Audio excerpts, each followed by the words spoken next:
ফুলপুরে উপজেলা অটোরিকশা শ্রমিক দলের নবগঠিত কমিটির উদ্যোগে বর্ণাঢ্য আনন্দ মিছিল। বিস্তারিত থাকছে ময়মনসিংহের ফুলপুর থেকে ফয়জুর রহমানের প্রতিবেদনে। ফুলপুর উপজেলা অটোরিকশা শ্রমিক দলের নবগঠিত কমিটির উদ্যোগে এক বর্ণাঢ্য আনন্দ মিছিল অনুষ্ঠিত হয়েছে। শুক্রবার বিকাল ৫ ঘটিকার সময় উপজেলা অটোরিকশা শ্রমিক দলের আহ্বায়ক কামাল হোসেন ও সদস্য সচিব হাফিজুর ইসলামের নেতৃত্বে দলীয় কার্যালয়ের সামনে থেকে মিছিলটি শুরু হয়ে পৌর শহরের প্রধান সড়ক প্রদক্ষিণ শেষে ফুলপুর বাসস্ট্যান্ড গোল চত্বর মোড়ে সংক্ষিপ্ত আলোচনা সভার মাধ্যমে শেষ হয়। প্রশ্ন থাকতে পারে এই কমিটির কাজ কি দায়িত্ব কি, এই কমিটি জাতীয়তাবাদী রাজনীতিতে কোন ধরনের ভূমিকা রাখবে।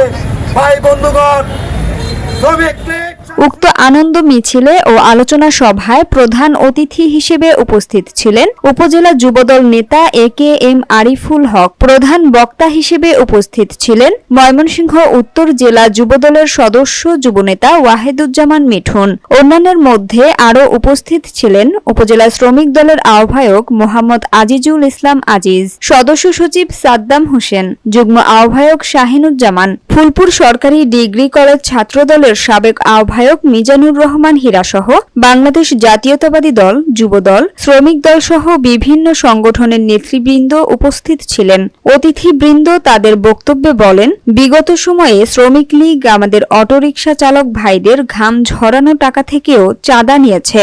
আমাদের জাতীয়তাবাদী অটোরিকশা শ্রমিক দল এ সকল চাঁদাবাজি বন্ধ করে দিবে। এছাড়াও ফুলপুরে যানজট নিরসন সহ শ্রমিক ভাইদের যে কোনো সমস্যার সমাধানে তারা তাদের পাশে থাকবে।